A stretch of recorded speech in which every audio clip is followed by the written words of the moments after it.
Peace to Knicks Nation. This is Thursday Night Knicks. CP from the Knicks Fan TV. My man Jake from the LaNick Podcast. This is the Knicks NBA trade deadline special live stream. We didn't trade anybody. See you later. No, we traded somebody. Yeah, we definitely traded. Right. Oh yeah, it just didn't happen at the trade deadline. Just didn't happen at the trade deadline, man. But shout out everybody watching worldwide, YouTube, Twitch, Periscope, Twitter. Once again, this is the trade deadline special. Just coming on here a little bit, give you our reaction to what was a lackluster trade deadline. The NBA All-Star Draft is also going on at the same time, so we'll cover that as well. Give you a little quick reaction to that. Jake, how you feeling, bro? I'm feeling good today, CP. You know, just coming off a long day of hard work, and pretty exciting stuff, and pretty excited for this live drafting thing going on here. This is exactly what I said they could do last year. Should have done it last year. I thought they missed an excellent opportunity to get some money. And you know the league, you know Adam Silver, that's his deal. But yeah, finally getting televised this year, so we'll watch along, see what's going on. But relatively lackluster trade deadline for us. You know, obviously the KP trade was everything. Obviously the biggest trade by the deadline. But deadline day we didn't do much. Canna got cut. Wes Matthews got bought out, and Frank survived. So what's your take from those maneuvers there? I mean, everything made sense besides keeping DeAndre Jordan. I know that they want DeAndre Jordan to quote-unquote mentor Mitch, but it's not like, you know, Mitch can't do anything that DeAndre Jordan could do. It's not like DeAndre Jordan's this type of guy that that has refined his game to the point where you can trust him to mentor a guy like Mitch Robinson. Like, I think in everybody's greatest fantasy, Mitch Robinson can develop a jump shot and shoot a three ball or even shoot a mid range. I still think we need. I don't think he could start next year though. That's the thing with Mitch. I don't think Mitch can start next year.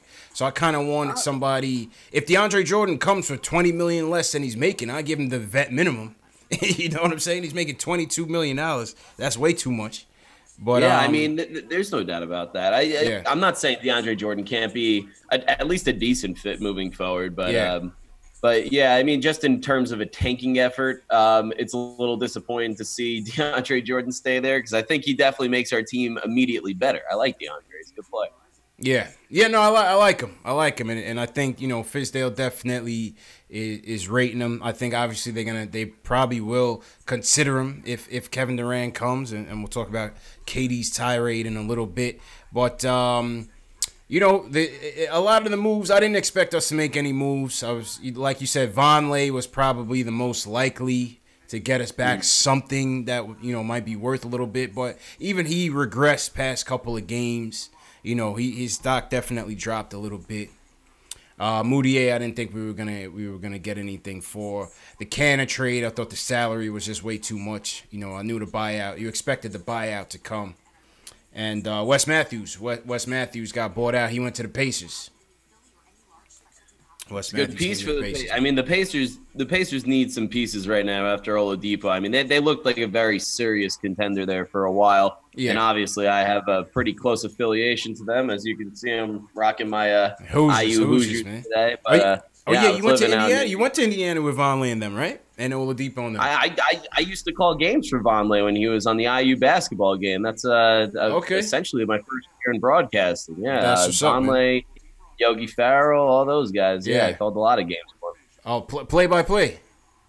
Yeah. Oh, that's dope, man. I mean, I had my own radio show on WIUX, the student radio for Indiana University students, and but yeah, I did play by play for the basketball teams as well, and I knew Vonleh and Yogi back in the day, and funny story was when Vonleh declared for the draft after his freshman season was over. I saw him in the cafeteria, and I just walked up to him like, Vonleh, man, like, you couldn't just stay one more year for us? Yeah. He's like, I got to make that paper, bro. I got to make that paper.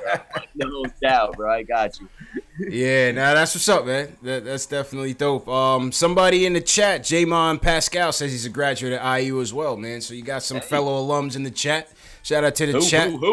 Shout out to the chat, man. On this last minute live stream, my cousin called me. He was like, "Yo, you gonna go live tonight?" I was like, it was a quiet deadline. You know what I mean? I didn't really feel like it, but then I was like, you know what?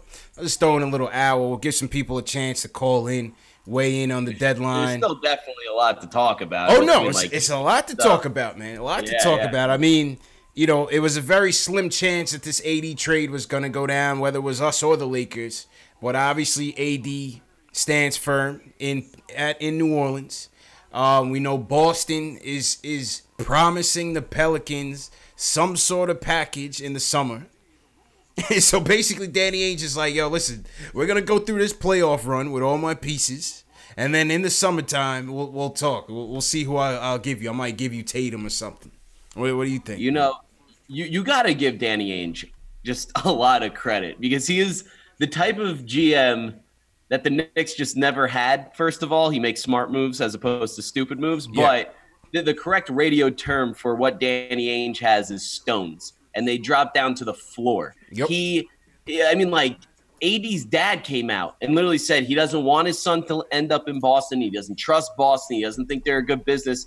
But Danny Ainge just taking matters into his own hands, just like, I'm going to go out and try and get AD. If there's an opportunity to get a good player and I have a real chance of getting him for a deal that excites me, I'm going to take that chance and work on recruiting him to stay while he's in Boston. And the same goes for Kyrie, too. Like, it's not a guarantee that Kyrie is going to stay at this point.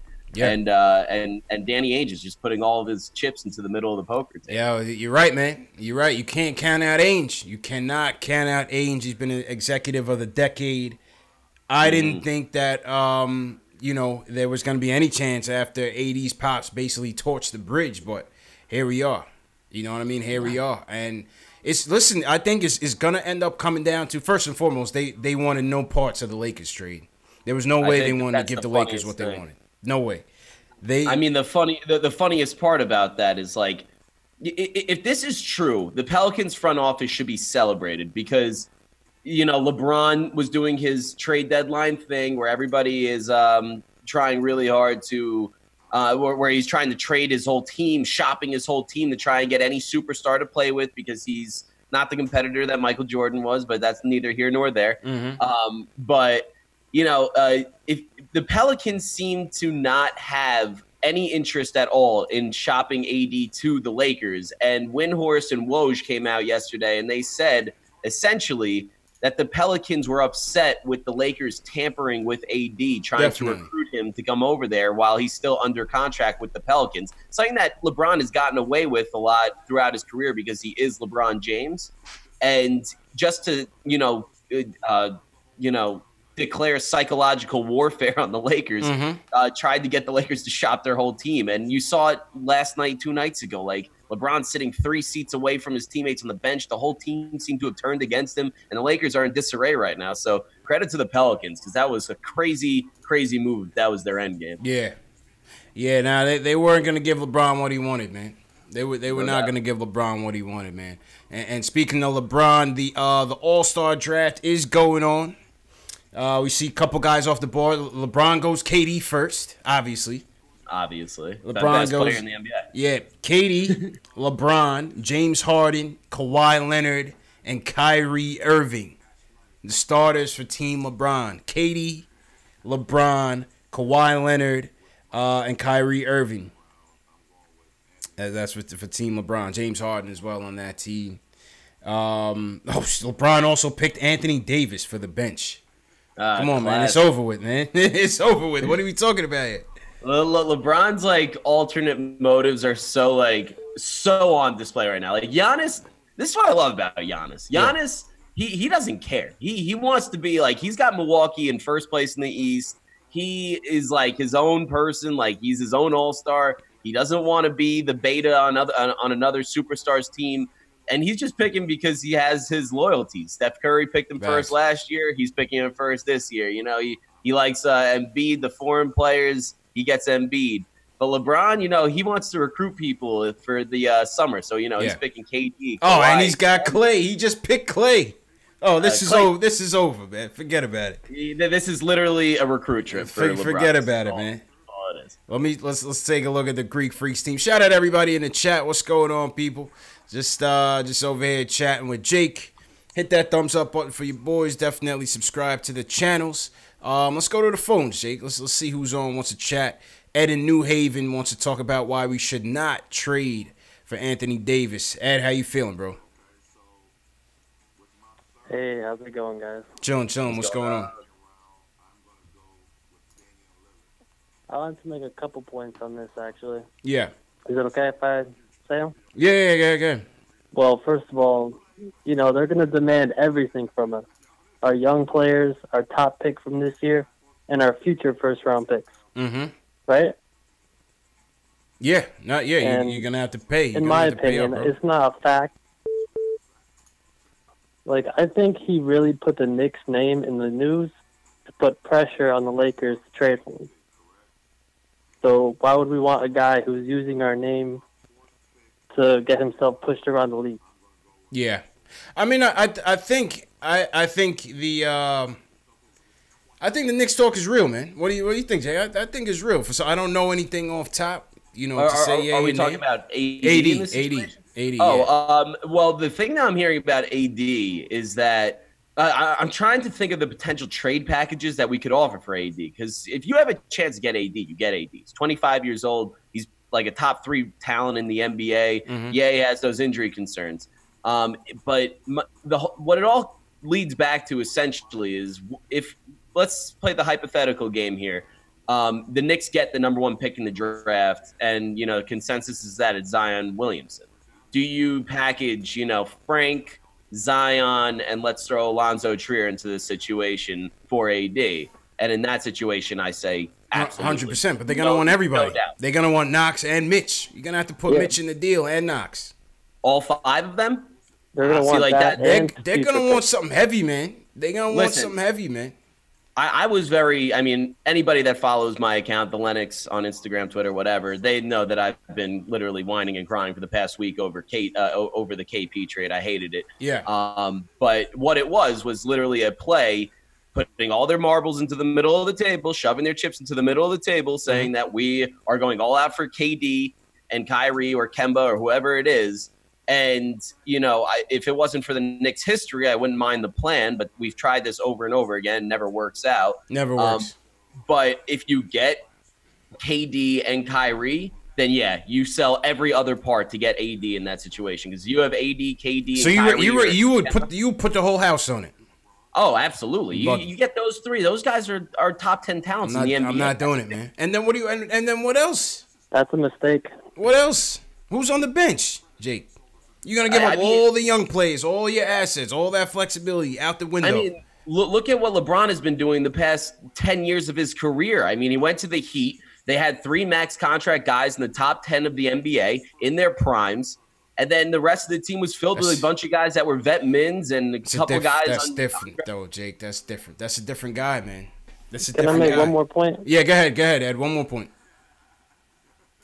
It's also a move that just destroys our culture building. Goes against everything Scott Perry everything out the window. Preaching. See you later. Building through the draft, rebuild and this, signing free agents. But did they not just do that by trading KP for a bunch of other people that don't really fit the system right now? Trading our franchise centerpiece for not really actually. Scraps? Tell him, man. Let him know, Ed. A no guarantee player. This KP has a bad knee. He was not playing this year at all.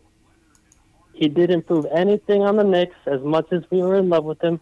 He was an all-star at 22, but I guess that's nothing. Go ahead. What do you got to say about that, Ed? Let me hear something, man. It's actually, if we get KD and Kyrie, it's a brilliant move. I don't know about you, but these things don't happen overnight. Yeah. No. If the Knicks get KD and Kyrie, it was a brilliant move. It was absolutely a brilliant move. We get KD and Kyrie. But as a Knicks fan, I don't see why so many Knicks fans are jumping to the conclusions that we're automatically going to get KD and Kyrie just because they're free agents. KD hasn't hinted that he wants to be a Knick or has any affiliation to the Knicks, as was the case yesterday. Kyrie, he was tight yesterday. Yeah, he was tight. People asked him about it. He's just like, I just want to play basketball. I want to play this season. Man. I want to win the championship. Like, this is what I'm doing. You guys are trying to get it between me and my teammates. Appreciate the call. Go ahead, Jake. He hasn't hinted that he wants to be on the Knicks, but this is the Knicks doing what the Knicks do, and everybody wants to praise him, praise Scott Perry and Steve Mills and all these guys for pulling this trade off. But to me, it reeked of classic Knicksism, where they just yeah, I know you didn't. I know you didn't like the trade, man. You didn't like the trade. I've literally been sick for the past week thinking about this trade. It's more of the same. It's more of the same. It does reek of more than the same on the simple fact that nobody ever last year, whether it's a star player or a draft pick, and that's the fact. You can't deny that. But in this situation, it was a little bit different though, because in this situation, they didn't want to be here. And probably because of that very same fact. I have trouble believing that KP just straight up said that he didn't want to be here. I think that, just like anybody, he voiced his concerns about the Knicks not winning and the Knicks, the culture that the Knicks have. Because the Knicks have stunk for 20 years. Who the hell wouldn't have a problem with that? Right. But I think that the Knicks did KP a real disservice here. And when you're supposed to buy into a franchise centerpiece, they didn't do that. And to me, it just seemed like they were trying to get rid of anybody that Phil Jackson had his paw prints on just to get a fresh start. And if that's the case, that's fine. But be honest about it. They tried to demonize KP through the media by leaking all this information that KP didn't want to be here. But who's releasing all this information? It's all of the Dolan drones that work. It's all they could have KP's camp could have easily clapped back with information on their own. It was clear they didn't want to be here, bro. And I get the frustration. I get the they want to get rid of Phil's people. They wouldn't just want to exile. Why would they just want to exile KP like that? That it doesn't make sense. Why would they want to do that? I agree, it doesn't make sense. But the thing is that it seemed like they wanted to exile KP because he was a Phil Jackson guy. Just like most James Dolan regimes, and this one is no different, they have the alternate motive of demonizing the past culture and trying to move on from the past culture as opposed to moving forward with assets that you already have while simultaneously banking on assets you don't have coming to the Knicks. I mean, listen, it's a gamble. It's a gamble. And I didn't want to get into this KP debate, but I'll just say this: it's the gamble they had to take. He didn't want to be here. It was clear he didn't want to be here. It was clear that his brother wanted to take him in a different direction, and I agree with it. You know what I mean? I can't knock them for wanting to do that, for not trusting the process and wanting to put KP, who has a limited shelf life. We know that based on the injuries, based on his size, the odds are not in his favor for a long career. You know what I'm saying? Yep. So I don't have an issue with it. I don't think it was a case of the Knicks trying to push him out the door. I don't think they would do that because they would, of course, they would want him here for the rebuilding process. You know what I mean? Listen, I wish that was the case. It just didn't seem like that. And also, we're not going to ignore the point that they did sell KP at his lowest value point ever. If he did want out of the door, he got hurt. He got hurt. You know what I'm saying? He got hurt, but let him play. The guy's been working all year to make a comeback, and he looks better than ever, even on the side. Like, everything that gets released, he's been working his ass off. Like, yeah, but I don't believe that they held him out. You believe that they held him out on purpose? Then why would Dallas hold him out? What's Dallas's impetus? What's their impetus for holding him out? They don't have the draft pick. I don't think they're holding him out. I just think that we got a horrible return on value for him, and the whole point – you don't salary dump a franchise centerpiece, a potential game-changing player who's 23 years old. I just think that it was a stupid move. And this isn't me saying that I don't think we got nobody in return. I love Dennis Smith Jr. Anybody that knows me knows I love Dennis Smith Jr. But to say that Dennis Smith Jr. is half the talent that KP is, you're wild. No, I'm not saying that. But you got to understand he's coming off of ACL surgery. You know what I mean? It's going to be a low cost. What do you think you're really going to get for a guy coming off ACL surgery that you never seen play in a year and is going to, once again, sit out this whole year? I mean, there's been a lot of players in recent memory that has come back from ACL injuries. KD had an I understand that. I understand Westbrook had an ACL injury. I mean, there's a lot of players that come back from this. But, yeah. I mean, listen, a lot of Knicks fans are buying into the demonization of KP, and that's fine. They can believe in what they want.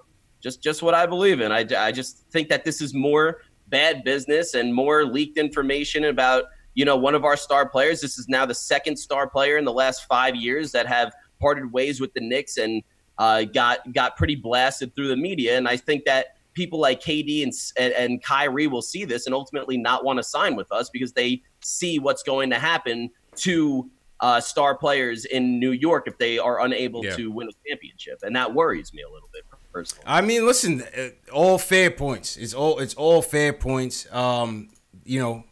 Listen, they have a long way to go before they rebuild their image. You know what I'm saying? But this was a breakup, I think, that will serve both sides well. He didn't want to be here.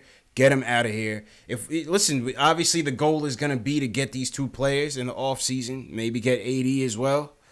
And if they don't do it, you gotta just keep rolling with the flexibility, man. You got that flexibility. They would have had to attach an asset to Timmy or Lee to get them out of here to get that flexibility. I don't look at it as a straight up salary dump. I look at it as a salary dump, and you get an opportunity. You get an asset in Dennis Smith Jr. Yeah, he's not on KP's caliber, but if we get these two guys, all this is gonna be forgotten. It's a lot of ifs. It's a lot of ifs. I get it. It's a lot of ifs. I'm whatever. I mean, like, it is what it is. It happened, and hopefully the Knicks can get it going moving forward. It's just a large part of me, and I see the chat blowing up. People don't love this take because KP has been demonized by fans and whatever. But for me, I've been a fan for 26 years now, and Steve Mills has been there for 20 of them, and 20 of them have stunk because Steve Mills has been there. It's very hard for me to trust the Knicks front office trying to sell us on a pipe dream at this point after 20 years. So I've been seeing a lot of PTSD comments in the comment section. Yes, that's fair. You can the chat's coming for you tonight, Jake. You can definitely say that I got PTSD. That is a completely fair thing. The chat's coming for you tonight, man. All right, let's go to the phones.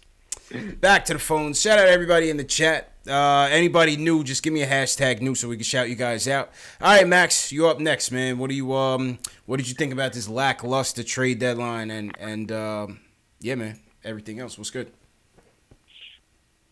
CP, Jake, what's good? What's good, bro? What's happening? Listen, first of all, I had the chat lit today because they were talking about Frank, and I had to get him, bro. I had to do it. I don't know if the Frank haters are mad that he survived the deadline, man. I don't know. I think a lot of the Frank haters were coming at you, Max. What happened, man? I don't know, man. But I had to handle my business. The real Knicks fans always beat the ill-informed ones. Yeah. They don't know nothing like that. So one of the guys named Ace said Dennis Smith was the best point guard we had in the last 20 years. And I said, you know what? You can't talk to these guys, man. No way. Dennis Smith shot 24 times and scored 25 points, which is cool. It's all right. And now he's the best point guard we had in 20 years. I mean, let's see, man. Going back to 2000? No, he's not better than Steph. He's got a long way to go. Stephon Marbury's better than him. Stephon Marbury is a lot better. Stephon Marbury was great. Yeah. Another guy that got averaged like 20 and 7. He averaged 18 and 8 about about that. Steph averaged about career. 8. Yeah. For like a career. Facts. Yeah, Okay. Steph had an underrated statistical career, just didn't win much. But yeah, go ahead. Yeah. All right, so I want to talk about the Knicks moving forward, right? Okay. Because I think the Knicks are the closest. I know this is going to sound strange. Mm-hmm. They ever been to winning a championship. They have ever been. Whoa. And I know people go, what? What? Listen, people talk about the Knicks and Catholic. Knicks has never been in this position. Ever. Never, ever. Not even 2010. They only had one max slot. And they had freaking, I think, Eddie Curry on the team. Who? You want to play with Eddie Curry? Nobody wants to play with Eddie Curry. I don't even know. Eddie Curry could be selling crack in Chicago right now. Nobody knows what Eddie Curry is doing right now. He's probably eating cheese. You know what I'm saying? Nobody wants to play with Eddie Curry. Remember how lazy Eddie Curry was? Oh, my God. It was terrible. Knicks literally have 2 max slots in the best free agent class since 2010. Mm-hmm. Not only that, if they were to strike out, they just continue moving forward, piling assets. This is the best position they've ever been. Now, I got to get at Jake, for this KP take. Mm-hmm. Anybody who was paying attention saw how he was switching. And I want to tell you something, right? I was talking to my cousin, right, who's a LeBron fan, right? And then he texted me what Woj said. It's so crazy how the whole thing. He texted me what Woj said about KP. Remember, they said, "Oh, KP's meeting with them." Yeah. You know what I said? Mm-hmm. Yo, they're gonna have to trade this guy. He's gonna try to put 80 on us because this guy's always freaking complaining, man. What are you complaining? You got a torn ACL. Prove you can play first. And I know you said, "Oh, people have torn ACLs." Yeah, but they're not 7'3". That's the point. That's the big difference. 7'3". Human bodies are not meant to be that tall. It's not like, it's not. I don't know how you can put it. Because Yao Ming was 7'4". Yao Ming only played like 8 years. You know what I'm saying? Well, in fairness, he had a lengthy career in China before also, he came. He had a lengthy career in China before he came. He had a lengthy career. He was also 320 pounds. You know, it's different. KP has, you know, KD had an ACL problem, and he's 7 feet tall, and he's about the same size as KP. I don't see why KP isn't the type of player that can come back from this. I just think it sounds like a giant spin zone when you're trying to say KP can't come back from an ACL. It's not like he's carrying that much weight. I'm saying, listen, Jake, this is what I'm saying. I'm saying, KP, you just learned to wipe your ass. Don't tell me how to run my team. Don't tell me. You haven't even proved. Yeah, you have talent. You have a lot of potential. We see it. But you're not telling me what to do. Clarence Gaines sent him a shot on Twitter. He said, "Stay humble." Clarence Gaines told him to stay humble, man. Exactly. And you know he would know. Clarence Gaines would know more than any of them. He knows this guy switched up. It got to his head, man. It got to his head. And guess what? If we had to sacrifice the unicorn to get KD and Kyrie or KD and Kawhi. You got to sacrifice him, Jake. And Anthony. Sacrifice. You have to do like the sacramonial, sacrifice of the unicorn on Madison Square Garden soil to raise it from the ashes. But my point is, man. CP and Jake, my point is this: we cannot compare any time in history to this time right here. We have never been this flexible. We never had never Absolutely, ever. It has never happened. What about in 2009? You don't think 2009 we had a similar situation? What, that summer on LeBron? Yeah. Yeah, we blew it in a year, though. We blew it all. It went all that in the tubes in a year. Donnie Walsh did all that work to untie the knots. They wasted it on Amari. But they didn't waste it on Amari. They struck out on LeBron. Right. Well, they didn't. They got Amari. They thought Amari would be enough of a selling point to pair up with LeBron. It obviously was not. Yeah. Then we were stuck with Amari and a bunch of like nice young players, Gallo, Wilson Chandler, Timothy Moskov. Like the whole team was kind of like loaded with a bunch of these nice young pieces that can move forward. And then Donnie Walsh was forced by James Dolan and Steve Mills to trade for Carmelo Anthony prematurely. Yeah, Donnie Walsh, remember, I don't even think they had a first-round pick in that offseason after they got Melo. I think that pick was gone to get T-Mac and all those guys here when Donnie Walsh had to trade off Jordan Hill. He had to pair off a first-round pick. So we didn't have all our assets during that time. We didn't have all of our assets, but we did have a lot of assets at that time. Let's not undersell the assets that we had. And if we waited to sign Carmelo as opposed to trade for him stupidly by the hand of James Dolan and Steve Mills, we would have been able to have Amari Stoudemire and Carmelo Anthony alongside Wilson Chandler, Danilo Gallinari, Ray Belt, and the trajectory of the 2010s could have been a lot different if we didn't trade for Melo. But that's why Donnie Walsh resigned like a day after Melo. We traded for Melo because he didn't want to do that. This is the first time since they traded Patrick. This 20 years, Jake. This is the first time in 20 years we're basically starting with a blank slate, clean slate. And then some. No, that's a fact. I'll give you that. That's for sure. We got draft picks. We got young players. I mean, again, I like Dennis Smith Jr. I mean, if he's the guy that we got to move forward with now. But also to go back to it's Ed, right? Ed was the caller? Yeah, Ed was the first one. Yeah, Max was the next one. So Ed, going forward, like he was talking about Frank.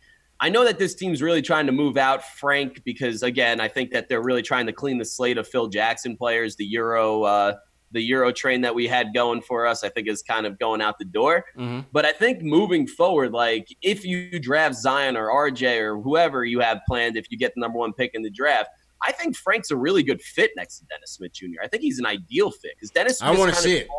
He's like a ball-dominant player. He needs the ball in his hands. He's a good passer, good playmaker. And Frank, you know, he kind of likes to move off the ball and play defense, and that's not really Dennis Smith Jr.'s strong point. Like I feel like their weaknesses and strengths complement each other pretty well. So I don't think that they should be so quick to move Frank. I feel like him and Dennis Smith Jr. can complement each other pretty well. What do you think about that? I want to see it, man. I'm interested in seeing how that plays out. Will Frank have more success off ball with Dennis Smith Jr. on ball? We'll see. You know, like a couple callers alluded to in the last stream we had, Frank's success for this year and last was still at the point.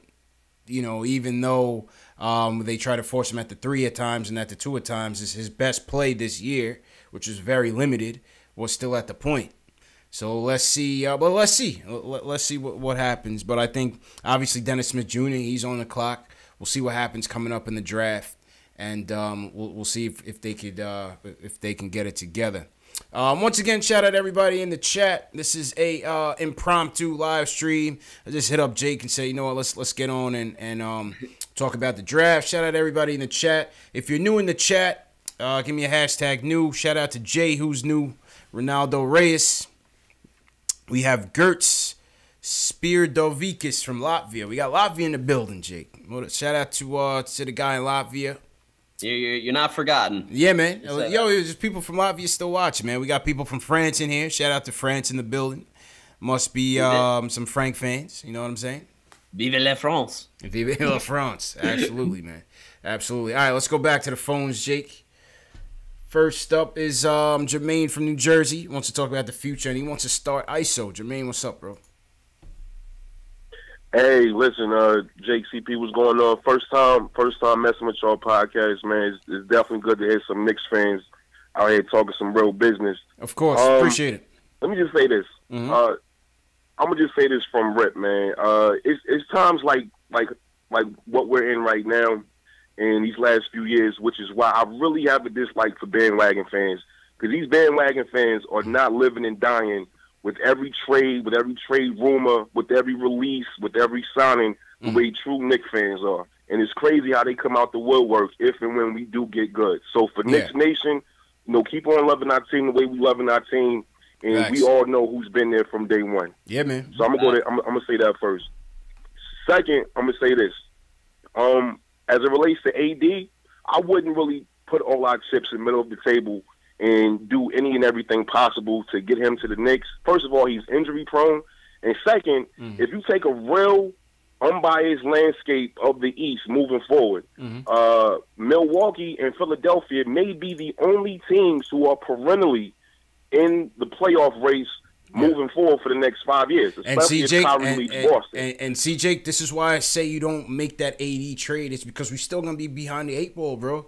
All these teams, look at what Philly just did. Look at what Milwaukee just did. Milwaukee just picked up Mirotic. Philly just picked up Tobias Harris. They probably going to sign a max amount. They just picked up absolutely. They just got another guy. Who Philly just picked up again? They just picked up a wing. Name is slipping me. Somebody in the chat. They just got They just got somebody else. What's his name? They got another guy. Another rotation piece. They just got. I'm not saying we should give in all of our assets for AD. I said we should do that. This is my take. I mean, feel free to disagree. That's fine. It's all part of it. But I think that if we do end up getting a guy like KD and Kyrie, KD's 31 years old. So if we want to capitalize and win a championship with him, I think we need to shove our chips into the middle of the table. Now, I don't necessarily believe that we're going to get KD because a lot of people live in this fantasy land that the Knicks get every single free agent. We don't. We don't get anybody. We don't get anybody. Never happened. I don't know why anybody would Melo's the only one that wanted to stick around, man.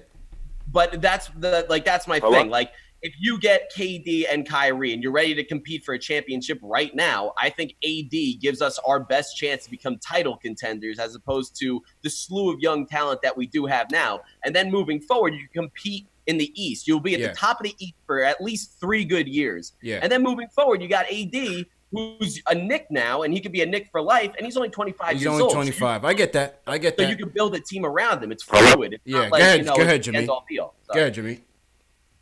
Yeah, and just a couple more things, and I appreciate the time. Yeah, no For problem. me, you know, as a Knicks fan, going back as long as I can remember, man, for me, homegrown talent is not only something that I long for, but as Knicks Nation, I feel like we deserve to have homegrown talent. And it's in that vein, which is why I say give Alonzo Trier starters minutes for the rest of the season. Let this kid make his mistakes.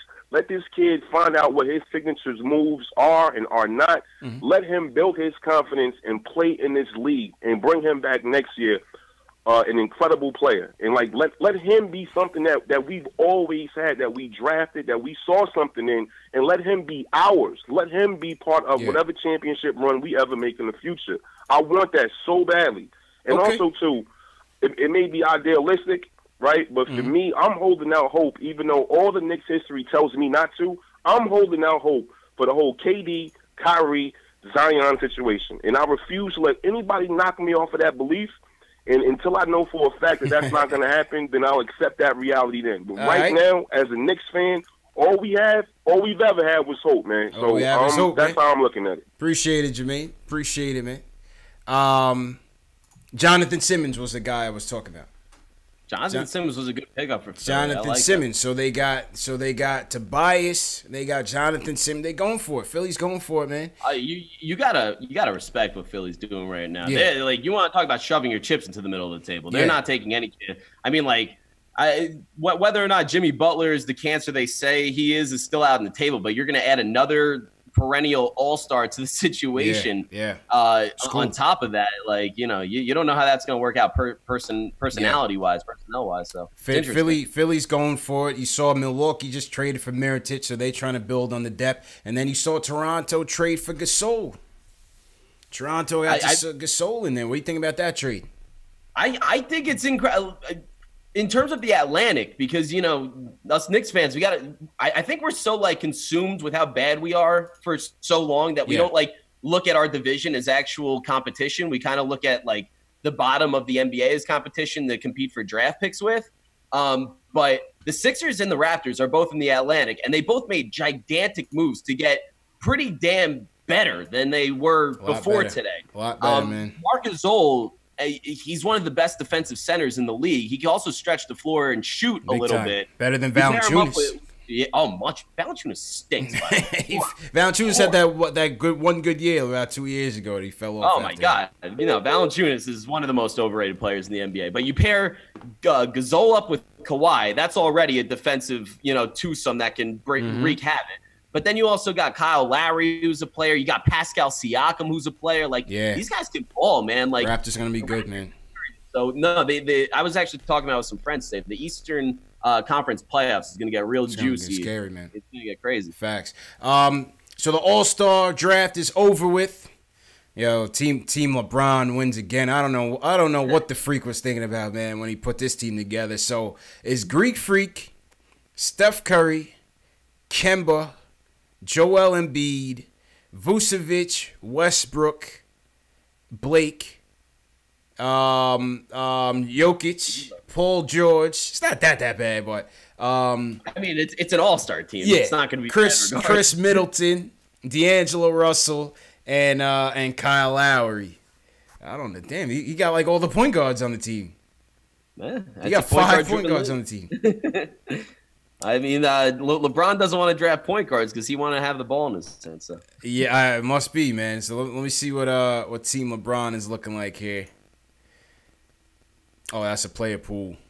Now LeBron's team is stacked, man. It's crazy. LeBron's team is stacked. It's LeBron, KD, AD, Kyrie, and Harden as the starters.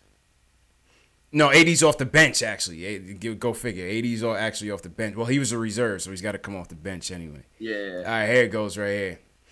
So it's LeBron, KD, James Harden, Kyrie Irving, Kawhi Leonard, And let me just make it a little bit. I mean, smaller. that four right there is the stupidest thing in the world. LeBron, Durant, Kawhi Leonard, and James Harden. Yep. Like that, you're getting the two best players in the NBA with LeBron and KD. Facts. You got the best defensive player in the league with Kawhi Leonard, and you have the best offensive player in the league with Harden. Like that's just a crazy combination of players. Then you got AD off the bench, Dame Dollars, Ben Simmons, Clay, Karl Anthony Towns, and D Wade as the ceremonial I'm washed up going into retirement pick.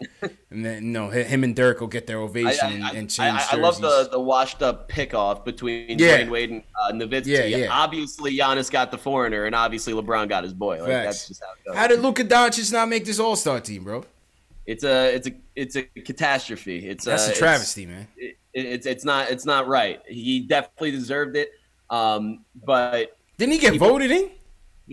I don't know what happened, because last I checked, he was leading. Yeah, I think he was like second to LeBron in votes, and then all of a sudden it fell off or something. But from a stat standpoint alone, the guy deserves it. I mean, the guy's been unbelievable. Unbelievable, man. Oh my God, he's mind-blowingly good. Facts. Let's go to North Dakota, man.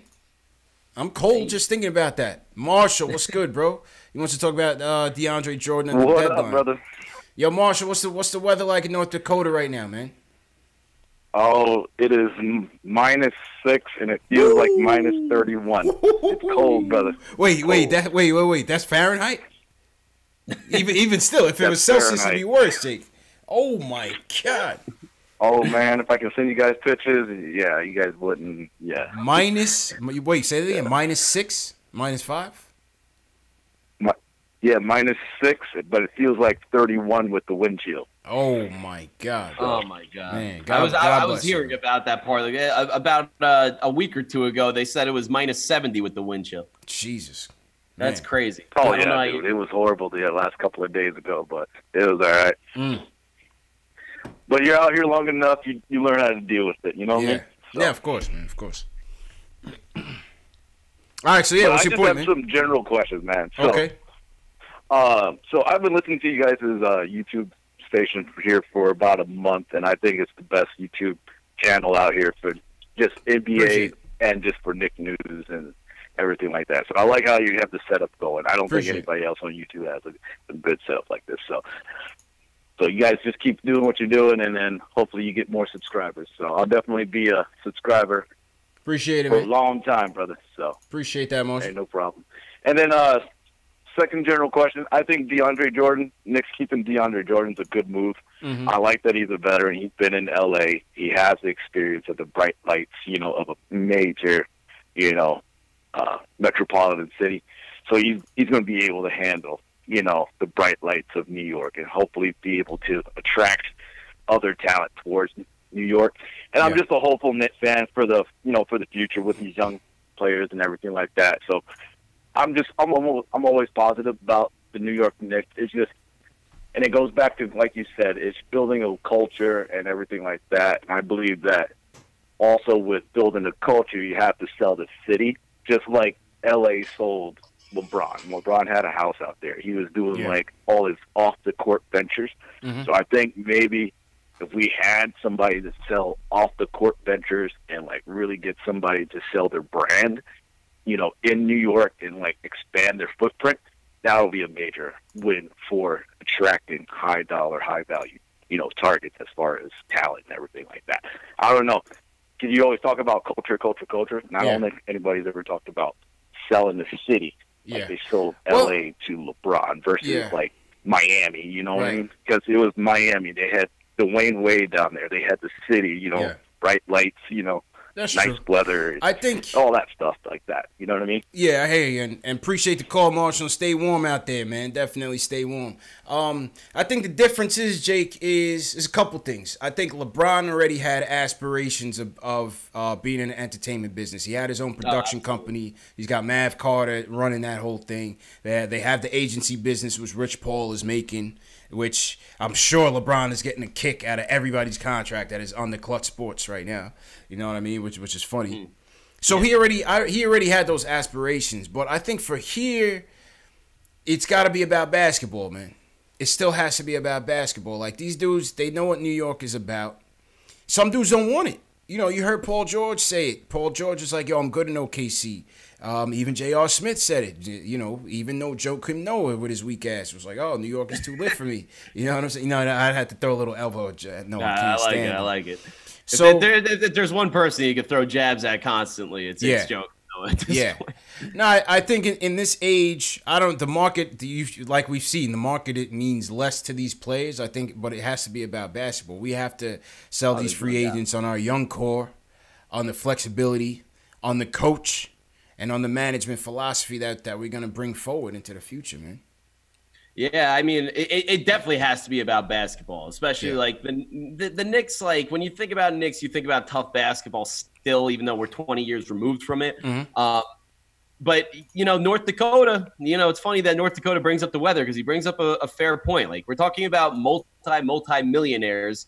They could spend the offseason wherever they want, where the weather is nice and whatever. If they want to go to New York in the offseason when the weather's actually like bearable, that's good. All I can say is that I'm happy that we didn't play the Warriors at home in the past week, because then KD would have seen that it's like -10 here, and he's going to have to be here throughout the winter, and that's a different time for New York where it's just brick after brick after brick. Facts. And, you know, I could definitely see the allure of playing in a warm weather city like Miami or LA or even Golden State. You know, they get great weather there too. Mm-hmm. But no, you're absolutely right. It has to be about basketball at the Knicks. And, you know, we have a fan base that is extremely passionate about pure basketball. I mean, whether or not they agree all the time is definitely not there because they don't.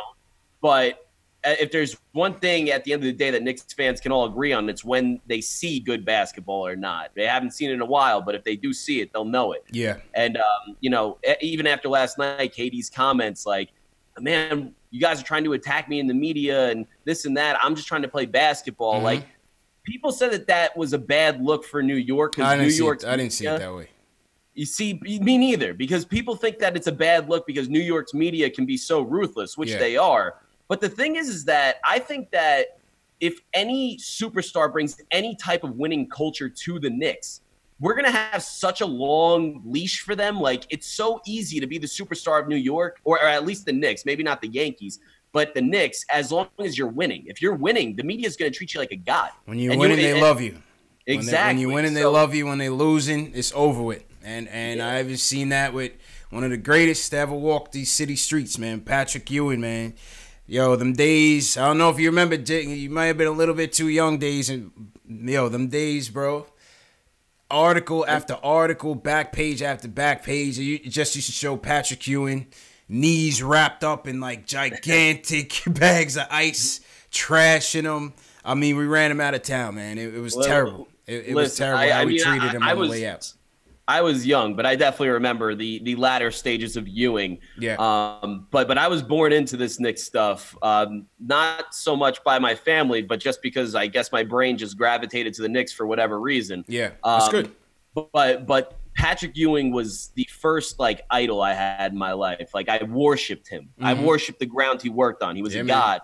And towards the end, it literally made me sick. I mean, my uncle stopped being a Knicks fan because of how wrong we treated Patrick Ewing at the end. You know, 15 years straight with the Knicks, 15 or 16. I think it was 16 straight with the Knicks. And then we traded him for scraps to the Seattle Supersonics with Vin Baker, who never turned out to be anything. Been cursed ever since, Jake.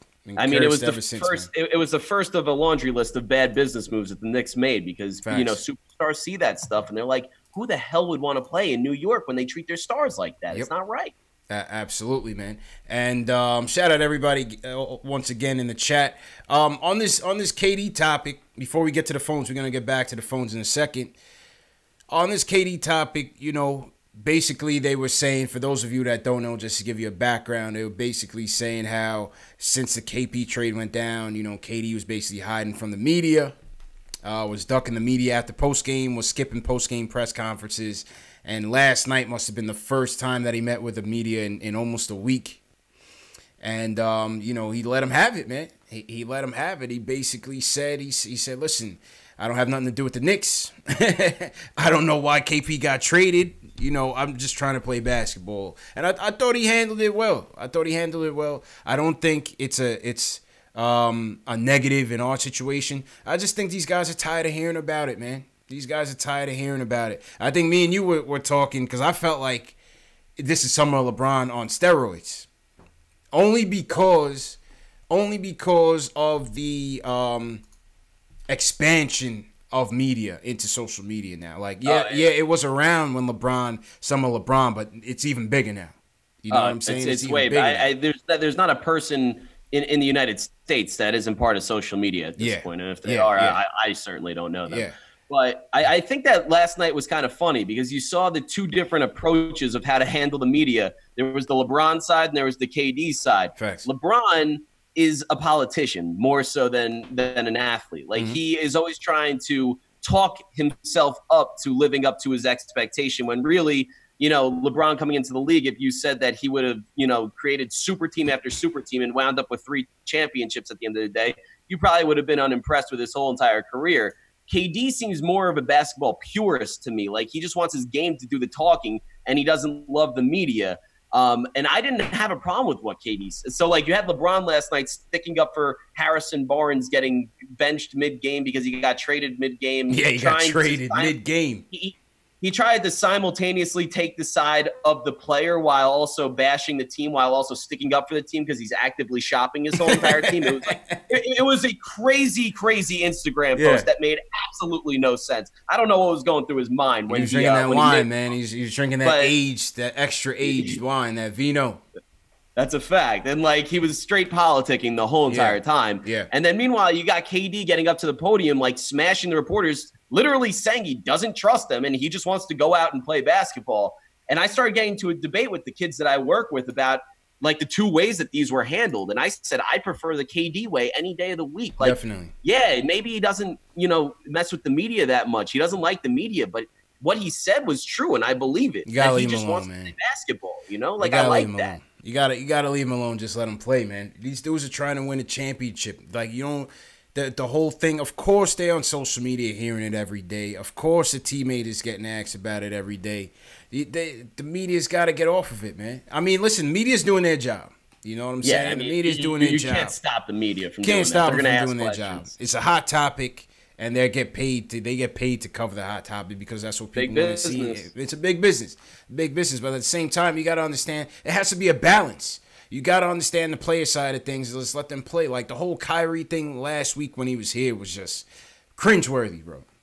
I cringed when Cassie Hubbard from ESPN was doing a post game interview and was like, "Oh, so what do you think about the Knicks?" And the Knicks, I'm just like, "Yo, he plays for the Celtics."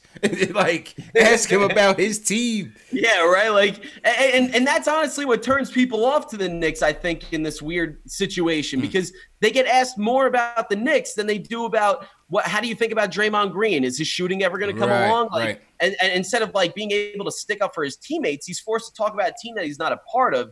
And like, it just draws their minds like, what am I going to have to deal with if I actually become a Knick? And like, obviously media, they get paid a lot of money to stir controversy. Controversy sells. Controversy sells, bro. And without selling, you don't get newspapers, you don't get radio, you don't get TV, you don't get any of this. So when you sell controversy, you get your content and everything, but it turns these players off a little bit. And it's part of the problem with everything because New York's a major media market, and they're going to try to make it like everything is centered around New York, even if it has absolutely nothing to do with New York, as we saw yesterday. True indeed, man. Well said. All right, let's go to the phones. Back to the phones. We'll finish off with we got a couple calls in the deck, so just keep it quick. Delano's up first. What's good, Delano? Let's talk about AD. Hey, what's going on? How's everybody doing? Chilling, bro. How you feeling? What's going on? I'm good, money. You know what I'm saying? Listen, about the Anthony Davis thing. I know. I think it was Jason, or I can't remember the homie's name that was calling. But no, I think if we had the opportunity to trade for AD, and maybe using the first round pick, I would do it because the one thing that Anthony Davis never had was sufficient help. You basically, you know what I'm saying, had him and Drew Holiday, and that's it.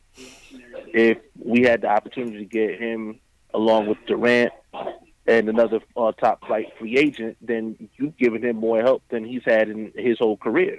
So you take that pressure off of him. So the injury-prone situation, that's not going to be something that's reoccurring. with you look at what happened with Porzingis. Porzingis was coming off, an All-Star year, but who was his second? Who was his second in command? Who was his next guy? It was Tim Hardaway Jr. And he was coming off an injury, so his games that he would have to single-handedly keep us in games. So I wouldn't immediately write off a trade for Anthony Davis as long as it wasn't something unreasonable. Like if you're telling me like the first pick of the draft, because we really don't know what Zion's going to be. We have a lot of aspirations. We have a lot of speculation, but we don't know what he's going to turn out to be. He could be LeBron, or he could be Kenneth Fareed. Yeah, you know what I'm saying. We don't know what he could be. He could be Anthony Bennett. So there's a whole bunch of things that he could be. Yeah, so there's no guarantee with him, but at least with Davis, you know what you're getting. You know what I mean? Okay. To a degree. So but I'm loving. It's funny. I'm loving the fact that we got rid of Cantor. It was time, man. Thank God. I think that was 100% time. Yeah, absolutely. Cantor needed to go. He needed to go, man. I was tired of him. Yeah, the antics was ridiculous, but I find it funny that he was the one that was talking heavily about recruiting KD, and you're the goner. But now that was the whole funny thing. It was like he was always talking about KD to the Knicks. It was like, come hella high water, you have to leave for this to happen. Yeah, but we got DeAndre Jordan, and honestly, our future does look a little bit brighter. Even my thing is this. Even if we don't get everybody, didn't it feel good against Memphis to see that every single Knicks player played defense? It was good to see the effort. It was good to see the effort. I'm not gonna lie. I would love to see the effort with KP here. You know what I'm saying? I'm not gonna lie. I would have loved to see it with him here. Oh shit, my fault. If we had kept him, it'd have been great. But even with that, there's a sacrifice you got to make. Because look at what we did. We got rid of 2 contracts that we needed to get rid of. Yeah. In Hardaway Jr. and Courtney Lee. We've been saying that for the beginning of the season, that we need to get rid of those guys. And we got rid of them in one fell swoop. So, like I said, maybe it's not what we wanted, and trying to resurrect our franchise with keeping KP, but a sacrifice had to be made, and I got to live with that. You know what I mean? I got you. But at the end of the day, like I said, I'm happy with the way the fact that that people are actually looking at us and taking us seriously, because we wasn't getting no interviews. We got turned down for interviews. Yeah. For free agency. Now it looks like people are looking at us and, hey, I might want to come play, for the orange and blue. So I love it. You know what I mean? Okay. I appreciate the call, bro. Appreciate the call, man. Hey, man, keep doing your thing. I love the show, man. Appreciate you, bro. Always appreciate the support, Delano. Isaiah's with us. Isaiah, what's good, man? Wants to talk about the Cantor buyout. How you feeling, bro? Hey, what's going on? What's going on, Knicks fan? What's going on, Jake from State Farm? Stop it. I was waiting for somebody to come with the Jake from State Farm. On my personal Instagram account, man, I was ready, man. on my personal Instagram account, on my handle, I wrote @State Farm, ruined my name. It's all good, man. It's all good, bro. All right, Isaiah, what's good, man? Make it quick. I gotta eat dinner tonight, man. Oh man, listen, it's Ennis Cantor. Yeah. We got rid of him. He was. I'm glad that happened. Now we can fully, we get some guys with some 10-day contracts. Now we can, embrace the culture. We actually, it was crazy. People haven't been noticing. We've been playing a great defense. We've been keeping people under 100 points. It's just we haven't scored 100 points. Right. Oh man, but, we haven't scored 100 points in things, decades, man. Yeah, so we're playing better defense ever since Cantor's been sitting. I'm excited for free agency. I wish the media would stop talking to Kevin Durant and Kyrie Irving, because I feel like, it's annoying, man. Like Jake said, it hurts. I said it's annoying. They need to let it go. Yeah, like Jake was saying really earlier. Listen, let these guys just play ball, because I do feel like we're in the play for them. But stop pissing them off and stop making them rethink of coming to us, because you keep talking to them and it gets annoying. And like you said, I was cringing when the lady asked Kyrie, oh man, how do you feel about this? It was like, terrible, man. He's on the Celtics. Yeah, it was I mean, terrible, come on now. man. You're just making. Where's Rebecca Hall when you need her? Oh man, and it's I'm like, telling you, bro. And it's just cringeworthy because, like, dude, and now you have KD publicly saying our name, not in a good way, to a certain extent, but it's like, dude, media, let it go. They gotta let it go, man. January 1st, we will see what's going on. Facts. And like I said, I think we're in play for them, but stop pissing them off. True, let them play basketball and let the chips fall where they fall. True indeed, man. All right, Isaiah, appreciate it, man. That's a fact, Jake. That's a fact. I don't think it hurts our chances, but it's just like, leave us out of this, man. I definitely think it doesn't help our chances. Like, I agree that it may not hurt our chances. I mean, chances are that these guys are completely aware of what New York is and what comes along with it before these questions even surface. Mm-hmm. But, you know, it brings negative attention to the Knicks. Exactly. When they're getting asked about the Knicks and they're on the Warriors, like, just keep our names out of your mouth. You're the reporter. Shut up. You know, we don't want you to talk on behalf of us. That's all. That's it. That's not all. too much to ask. Simple and plain, man. All right, next up on the docket, Banger from New Jersey wants to chime in on KP and the deadline. Banger, what's good, bro? Yo, what up, CP? What up, Jay? How you feeling, bro? What up? Not much, man. You know, been listening to you for a couple months now. It's my first time calling in. Yeah, appreciate you, man. Hashtag new. Hashtag new. There you go. Welcome to the show, bro. So this part I want to chime in. I'm gonna be quick. Yeah. Love that kid was called. He was annoying. Yes. And when the caller, like anybody that's a Knicks fan, right, should know better than to say what he said. What guard, and this is dead ass, what guard have we had? Don't say Stephon Marbury neither. It's better than Dennis Smith Jr. And if you're just talking about talent, then yeah, it's going to be Steph. If you're talking about wins, then of course not. If you're talking about talent, then it's the last good one was Steph. I'm talking about the skill set. Like the skill set. Watching Dennis Smith, he looked like he controlling the area. Like when he comes up the court, he looked like he's about to take over. Like I'm not scared coming past the half court line. People like Frank, the Chris Childs, even though I loved him, all of them point guards. They was not on. We never had that. It was them, and then we was going against the Allen Iversons, Steve Francis killing us. We never had good guards. Yeah. Please let all Knicks fans need to stop lying to themselves. Besides Mark Jackson at the point, running with Pat, True. We never had no good guards. So thank you, Dennis Smith, for coming. We never had good guards. Yeah. All right. Appreciate you, man. I want to shout out the chat real quick. Joe Curry saying Michael Ray Richardson. There you go. He's not wrong. I mean, if he wasn't such a big cokehead, he would have been a fantastic player. Facts. But we got to get. I mean, listen. If like I say, if we're talking about skills, just pure skills, then the last 20 years, Steph is up there. You have to give it to him. I mean, there's no doubt. I mean, the last caller. I mean, he brought up a good point. Dennis Smith Jr. is definitely up there in terms of talented Knicks guards. He has potential. He has potential. He definitely has the potential to be a game-changing guard. But he's criminally underselling what Stephon Marbury was. Yeah, Stephon Marbury was like Carmelo Anthony. He was as good as anybody. He just had a horrible team around him. Yeah, and just mentally he just wasn't there, as we've seen over and over again. Yeah, he definitely had a couple breakdowns in there. Facts. All right, couple more calls, man. I got to eat dinner and get out of here. Jamal from Jersey says the Knicks aren't to blame for trading Cantor. So Jamal wants to counter Jake's point, I think. Jamal, what's up, bro? Cantor? Or KP? I said KP. Did I say Cantor? KP.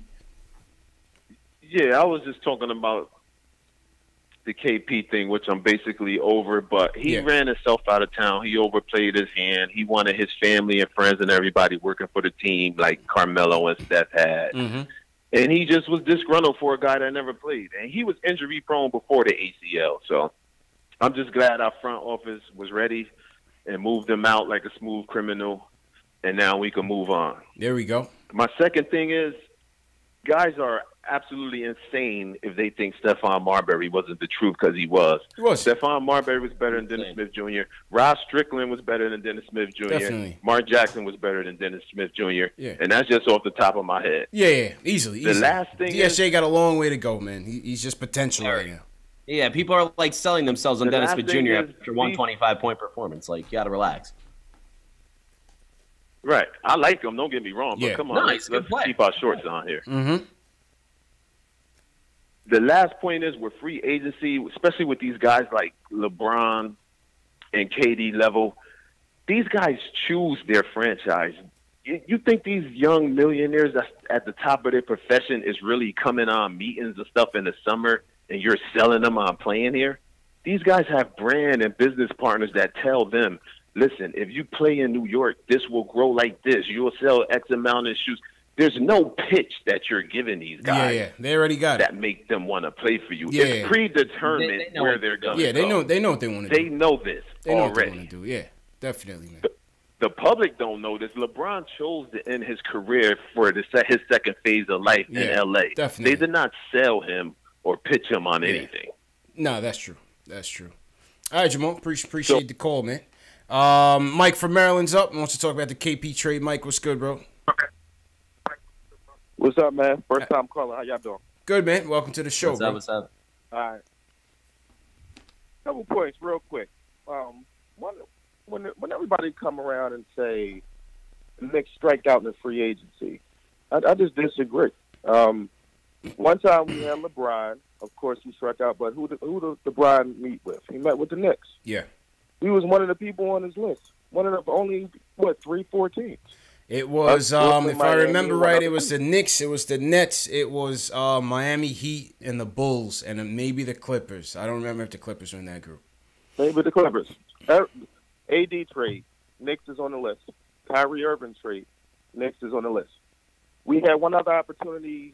We had some cap room when we had Melo. Yeah. LaMarcus Aldridge said himself that he was going to come, but Phil Jackson didn't wanted him to play center and not power forward, so he decided to leave. But LaMarcus Aldridge was going to come and join the Knicks.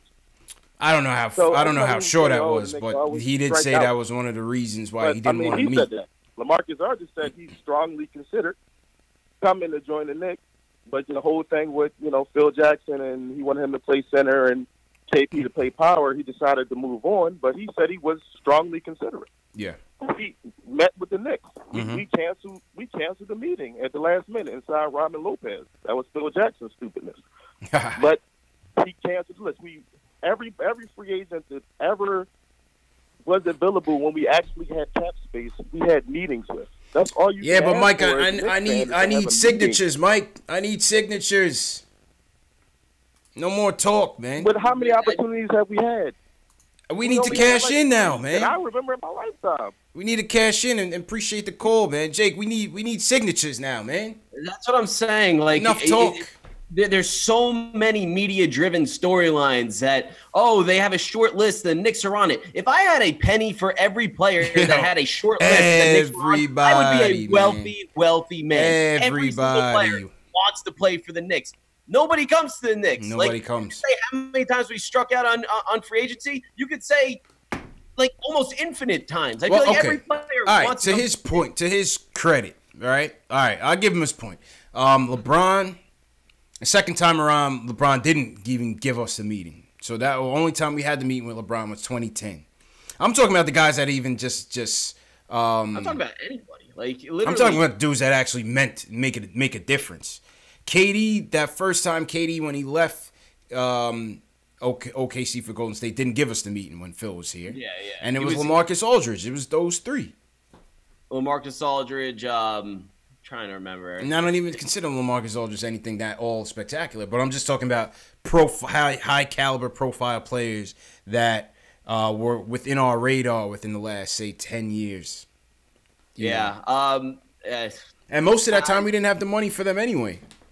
Yeah, that's a fact. I mean, listen, 2010 is definitely the time that we struck out. That will always, let me be rationally upset about, throwing all our chips on banking on free agency, because the one time we tried to do it, it backfired incredibly, and it set us back for 10 years. Here we are 10 years later, and we haven't done anything besides one decent year in 2000. Well, not decent. That year was incredible, but 2012. But the fact that our best year was a second seed in the East and a second round elimination to the Indiana Pacers is a joke. So if it backfires, if we strike out on KD, Kyrie, Kemba, and we wind up with like, say the Philly boys, like they don't re-sign Tobias Harris and Jimmy Butler. Say we get Jimmy Butler and Tobias Harris in free agency, and the Knicks front office tries to do that thing that they always try to do and try to spin it and be like, oh my God, we got Tobias Harris and Jimmy Butler. Are you going to be excited? No way. Is that worth it? I want no parts of Jimmy Butler on this team. No parts. Yeah,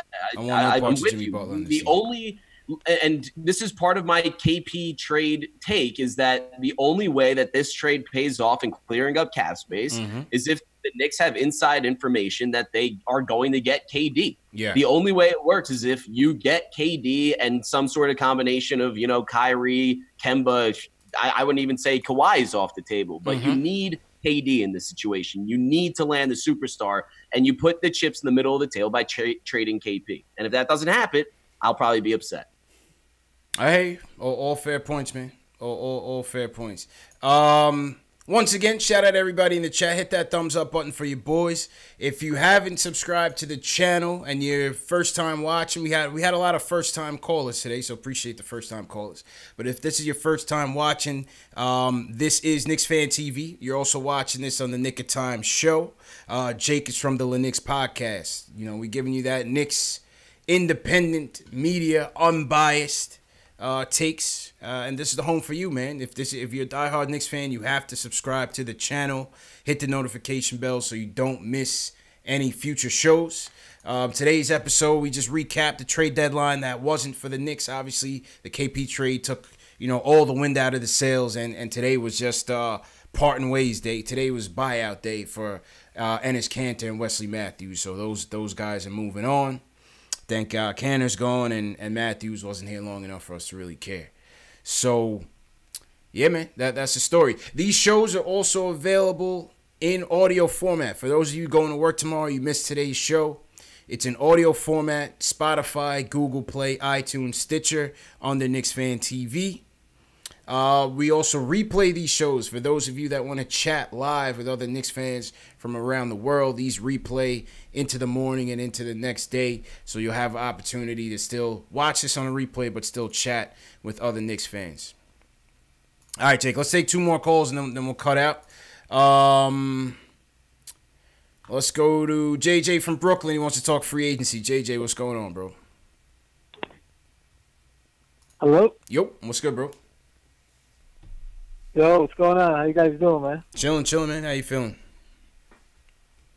Good. Just wanted real quick, I'd rather do in free agency, if we're not getting, Kyrie, Durant, I'd rather just save the money. Maybe next year we get some free. Actually, never mind. I'm looking at the free agent class the following year. The best one is like Draymond Green. Never mind. No, I want no parts of that. I'd rather do nothing, though. I don't want to spend it on But remember, with the cap space, Jake, you could use some of that cap to trade for a guy, or trade for a pick. You have some flexibility still. Yeah, then we're going to have to give up our young pieces, You have some flexibility still. What about like a Bradley Beal? What do you guys think about like a Bradley Beal? If you could get him on a decent. Yeah, then we're gonna have to give up assets, Yeah, you're gonna have to give up a couple, but you're not giving up the number. I love Beal. I would trade for Beal in a heartbeat. If we can get Kyrie and KD instead of going for AD, maybe a Bradley Beal, maybe a cheaper trade, and still improve the team. You know what I'm saying? I mean, like, if you, I love Bradley. I've been on the Bradley Beal fan club for a long time now. Yeah. I think that, I think he just got paid a lot, and I think he's worth the contract. It just depends on what you're gonna have to give up for him. Like, it's not an AD situation where you can afford to break the bank for him a little bit. Like, I'm not trading the number one pick in the draft for no, absolutely not. Absolutely, I think it would be a cheaper alternative to going after AD and not having to deplete your whole roster for him. Alex Collins in the chat just said exactly what my list would be: 1 AD, 2 Damian Lillard, and 3 Beal. I think the Portland Trailblazers would listen to offers for Dame Lillard. No, I'm only saying Beal if we get the two. If we get the two heads, and you're trying to get another upgrade, I would potentially explore Beal. I wouldn't bring Beal by himself. Nah, hell no. No, there's no doubt though. Beal's an interesting prospect, if nothing else. Yeah. I would get Beal if he's my third guy. Not first, not second. If he's a third guy. Of course. Dame Dollars, I'm always intrigued by Dame Dollars. Dame Dollar, not only would he like be an incredible player because he is an incredible player. Yeah. New York would love Dame Dollar. Oh, like of course. between like his freestyle Fridays Of and everything course. like that. Like he's one of the most likable personalities in the entire NBA right Dame Dollars is tailor made for New York, man. I love him as a player, man. Perfect. And and he's hard too. He was you know, an Oakland native, you know, like he's got a little bit of New York grit in him too. So he's built for it, man. All right, Jake. Last call of the night. Because, you know, we want to bring it quick. I know we got some more calls in the queue, but we can't get to everything.